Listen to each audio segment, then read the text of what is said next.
Have you ever wanted something so badly that it's like you can just feel it and dream about it, and you spend every waking moment thinking about it? You can't get your mind off of it because you're so pumped up at the possibility of what that opportunity would do to your life and how it would positively change your life.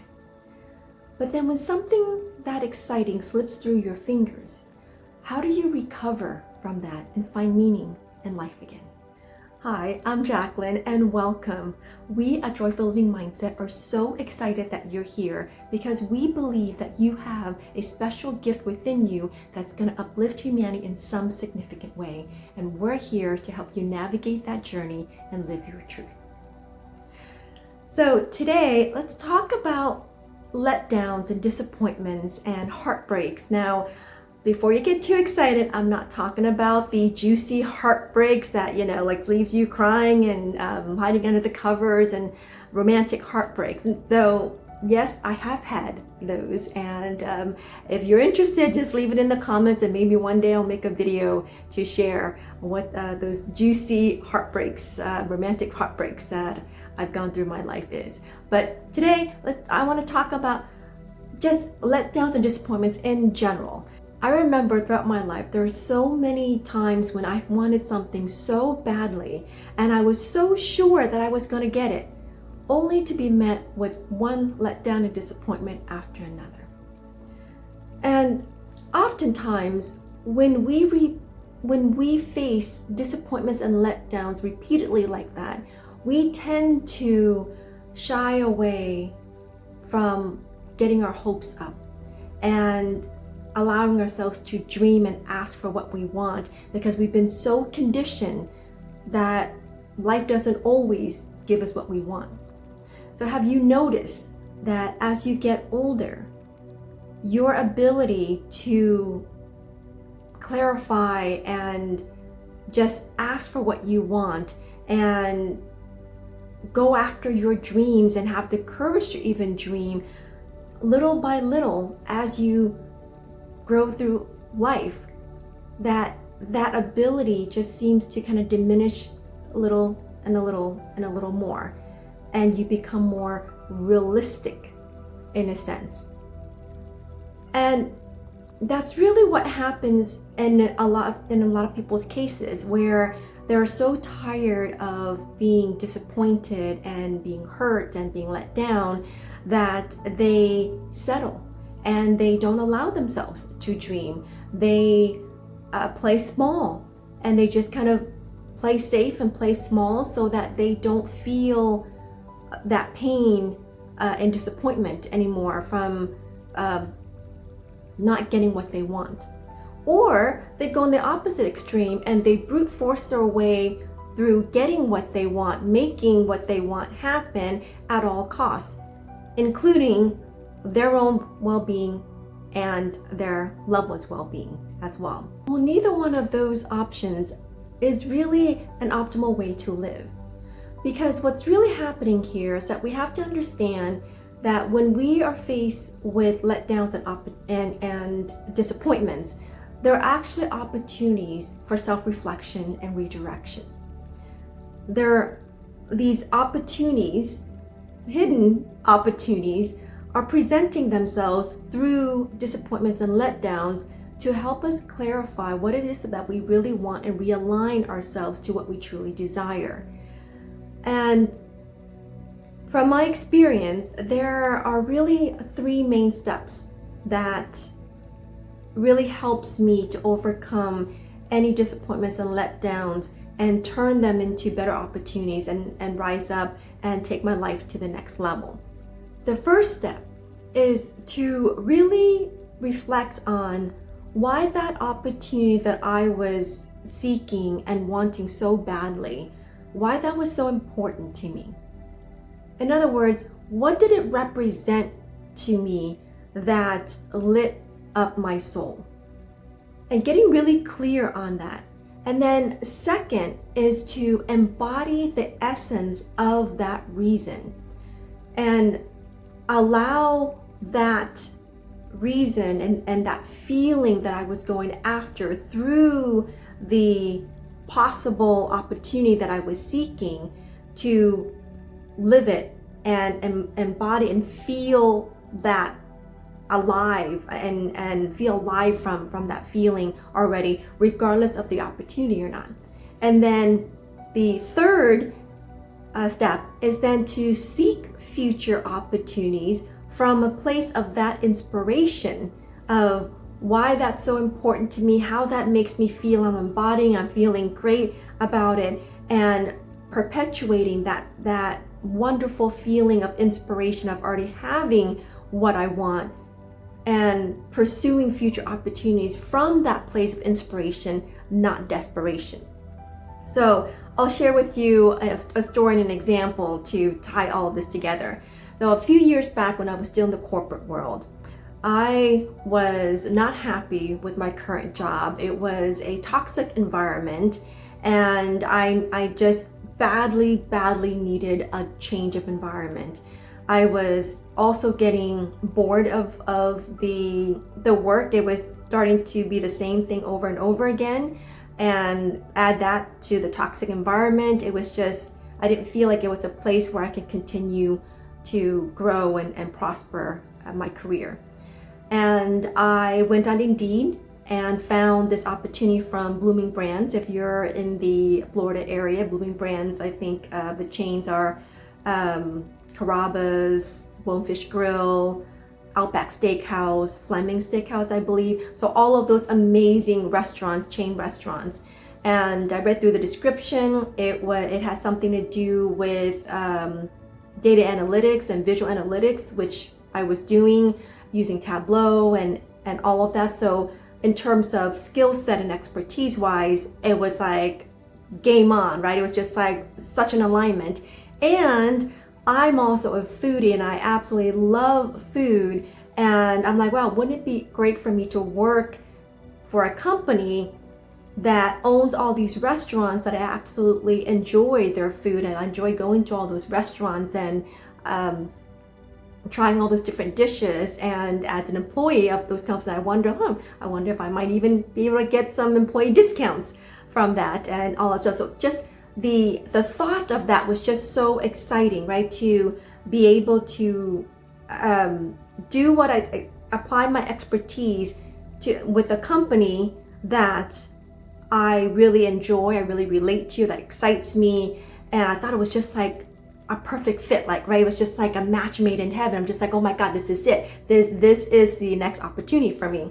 And so I applied for it. I was so excited, but I couldn't stop thinking about it. I just kind of started thinking about like, wow, how my life would change. The commute was even closer. And so it was just all these positive things that I just kept thinking about. And, you know, law of attraction, we learned that if we just keep thinking positive thoughts and thinking about the things that we want in a positive way, that it would come, right?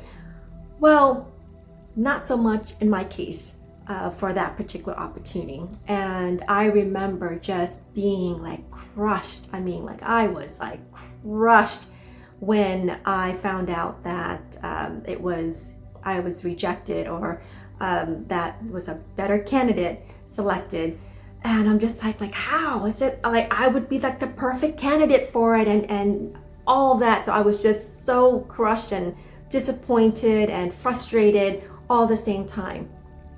Well, at first, yes, I was feeling all of those negative emotions because, you know, we're all human, and, you know, it's just really natural for us to feel that way when we're faced with disappointments. But after I let that settle and just kind of release all of that, and I employed those 3 steps that I shared with you earlier. So first, I reflected on, okay, so why was this opportunity so important to me? And what was it about that opportunity that got me so excited? Like, what did it represent to me? And so for me, it represented a change of environment that I feel I could prosper in. It represented and also an environment where it was more relatable. It was doing things in terms of I believed in the products and services of the company. It represented that where I can apply my skills and work in a company that I believe in, and hoping that it's also a better working environment as well for me with that change. And so I started to embody that. And I said, okay, well, if that is what I want, and that's what's important to me, so why don't I emulate that feeling right now, right? Because I was just using that opportunity in hopes of getting and feeling all of that. Well, I could just borrow that future, like the happiness and the joy and the excitement of that future, and experience it now through my visualizations, right? And so I said, well, what would it look and feel like if I was in an environment where it was more conducive, it was more healthy, it was with a company that I believed in, their products and services. It would be a better team dynamic, more supportive leadership, and better opportunities, better pay, and all of those things.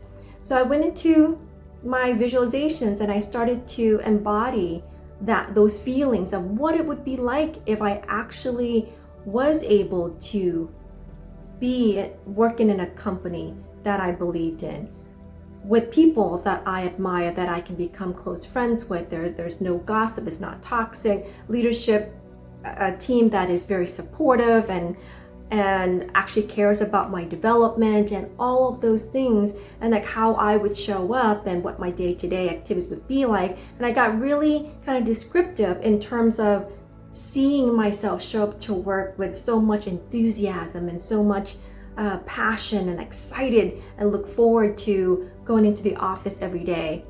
And mind you, this was before COVID, so we were going into the office every day. And also just being excited to work with the people on my team and my peers and my leadership team and the clients that I was supporting, and all of that. And so I embodied that, and I just stepped into that future version of me, feeling everything that opportunity that I had wanted represented for me, right? And so I embodied that. I let those feelings come alive inside of me. And then I just kind of like let that go and started believing that, you know what, the next opportunity for me is going to be more aligned, and it's probably even going to be a better opportunity for me. And right now, I'm just going to focus on being grateful for what I do have right now. I still have a job, and it's a very decent paying paycheck. And in fact, I recently also was promoted as well. And so I will just focus on that until the right time comes for another opportunity to come that feels aligned and feels right for me, that helps me to sustain this feeling that I'm feeling right now. And I will just go with it. And then literally probably about a month or so goes by. I walked into my current job, then turned up my email, and one of my peers had sent me a link to a job opportunity that was literally right up my alley. And I looked at it, it was with Johnson & Johnson, and my first instinct was like, oh wow, Johnson & Johnson.